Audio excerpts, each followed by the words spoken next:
इथे सगळेजण डायनिंग टेबलवर बसून क्रिकेट मॅचची चर्चा करत असतात.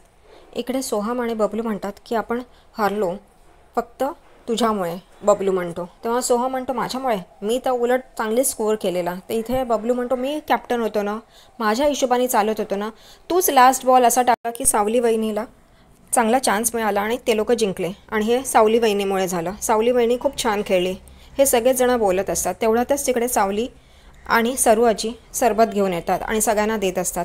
इकडे सोहम आणि बबलू सावली वहिनीला सांगतात तू खूप छान खेळलीस आणि तू जिंकलंस तुझ्या टीमला. इथे सावली हसत असते. अमृता, सारंग, चंद्रकांत आणि नील हे पण खूप खुश असतात. इथे सोहम आणि बबलूचं हेच असंच तू मॅम चालू असतं. तेवढ्यात ते म्हणतात की पण सगळेजण नव्हते ना. तर इथे चंद्रकांत म्हणतो हो सगळेजण असायला हवे होते, पण काही हरकत नाही, आपण होतो ना, एवढे जणही खूप होतो म्हणून. तेव्हा इथे सोहम म्हणतो की नाही पण सगळ्यांनी करायला हवं ना, आधी कसं आपण सगळे मिळून एकत्र करायचो. तेव्हा सारंग म्हणतो ठीक आहे आपण पूल पार्टी करूया सगळे मिळून. तेव्हा इथे सोहम बबलू खूप खुश होतात, पण म्हणतात कसं, तुला माहिती आहे ना परिस्थिती. तेव्हा सारंग म्हणतो माझी रिस्पॉन्सिबिलिटी आहे, सगळेजण येतील, मी आणतो सगळ्यांना, तुम्ही तयारी करा. इथे सारंग तिलोत्तमाकडे येतो, आईकडे येतो आणि तिला या पार्टीचं सांगत असतो. ती चिडलेली असते, ती म्हणते नाही मला हे जमणार नाही म्हणून. आणि तो तिला रिक्वेस्ट करत असतो, सांगत असतो ये ना, असं नको करूस ना प्लीज, आपल्या घरचा माहोल तुला माहिती आहे ना, पण आता आपण सगळेजण एकत्र येऊन करूया ना, ती गोष्ट आता बदलणार नाही आहे, पण मग आपण कशाला आनंद घालवायचा, ये ना. मग ती शेवटी तयार होते.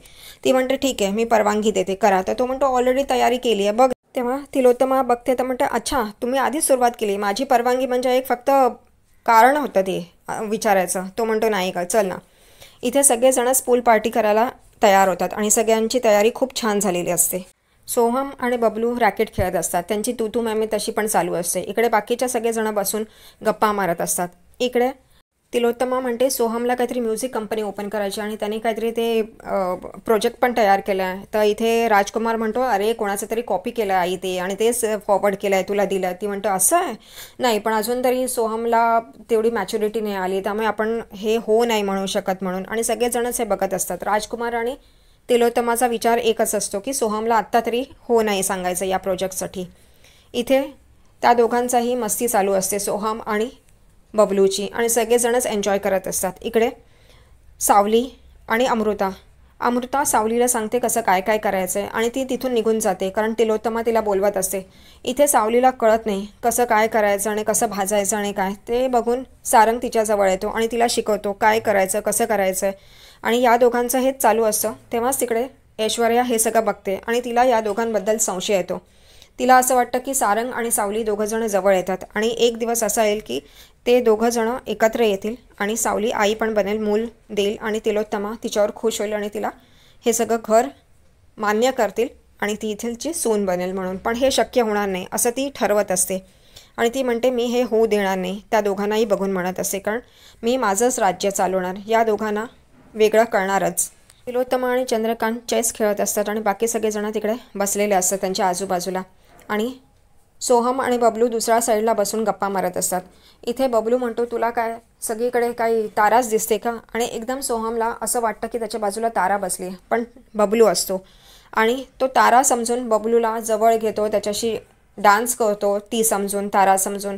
आणि इथे सगळेजणच बघून आश्चर्य होतात, हा बबलूला असा उचलतोय का आणि काय डान्स करतोय बबलूसोबत, काय चाललं या दोघांचं हे काहीच कळत नाही. आणि सगळेजणच बघत असतात या दोघांना आणि आश्चर्य वाटत असतं या दोघांचे चाहळे काय चालले आहेत म्हणून.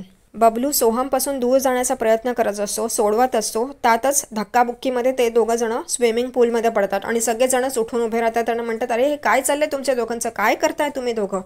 आणि त्या दोघांना बाहेर काढतात आणि इथे ते दोघंजणी भिजलेले असतात. इथे तिलोत्तमा म्हणते तुमचं हे काय चाललं आहे, हा मॅच्युअरच नाही आहे. तेव्हा राजकुमार म्हणतो हो ना, आणि आपण ह्याच्या प्रोजेक्टचा विचार करायचा काय, नाही ह्याला आधी सक्षम होऊन दे मग आपण बघूया हे सगळ्या गोष्टी.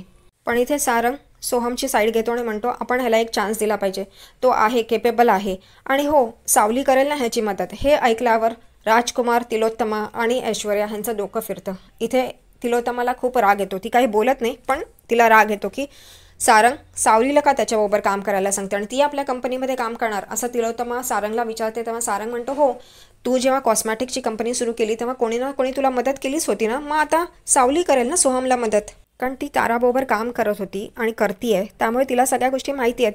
तिची मदतच होईल सोहमला. इथे सोहमला खूप आनंद होतो. सारंग म्हणतो, सोहम मी तुझी साईड घेऊन बोलतोय, नीट कर. आणि इथे सावलीला पण आनंद होतो की सारंग तिच्याबद्दल एवढा विचार करतोय. पण तिलोत्तमा आपल्या डोक्यावर हात मारते आणि तिला काही समजत नाही आता काय बोलावं या मुलाला, आणि हा मुलगा हातातून निसटतोय. इकडे सावलीच्या आई वडील आणि भाऊ गप्पा मारत असतात की सावली कशी असेल, ती काही बोलणार पण नाही, असं तसं. इथे ते लोक म्हणतात सद्देवाला की तू फोन कर, हे सांगू नकोस की आम्हाला माहिती आहे म्हणून, आणि विचार ती कशी आहे म्हणून. तो फोन लावतो तर सावली काय उचलत नाही. सावली तो फोन बघून एकदम घाबरते की काही कळलं का, आणि विठ्ठलाला सांगत असते, विठ्ठला मदत कर, आई बाबांना काही कळू देऊ नको. आणि नंतर ती स्वतः फोन लावते आणि इथे तिचा भाऊ फोन उचलतो. म्हणतो कशी आहेस, काय आहे तिकडे सगळी परिस्थिती कशी आहे. ती म्हणते चांगलं आहे सगळं, तू ठीक आहेस ना. ती म्हणते हो मी ठीक आहे. इथे तो म्हणतो आईबाबांना काहीही कळलं नाही आणि जयंतीनेही काही सांगितलं नाही, त्यामुळे तू घाबरू नकोस. हा त्यांना बोलायचं होतं, मी फोन स्पीकरवर टाकतोय बोल म्हणून, पण या सगळ्या गोष्टी तिचे आईवडील ऐकतच असतात. ती इकडे त्यांच्याशी बोलते तेव्हा ते आईवडील विचारतात तू कशी आहे, ठीक आहेस ना. तेव्हा ती म्हणते हो सगळं ठीक आहे, आणि ती संसाराबद्दल चांगलं फुलून फुलून बोलत असते. त्यांनाही आनंद होतो, म्हणजे तसं ते दाखवतात कारण त्यांना ऑलरेडी माहिती असते सगळ्या गोष्टी.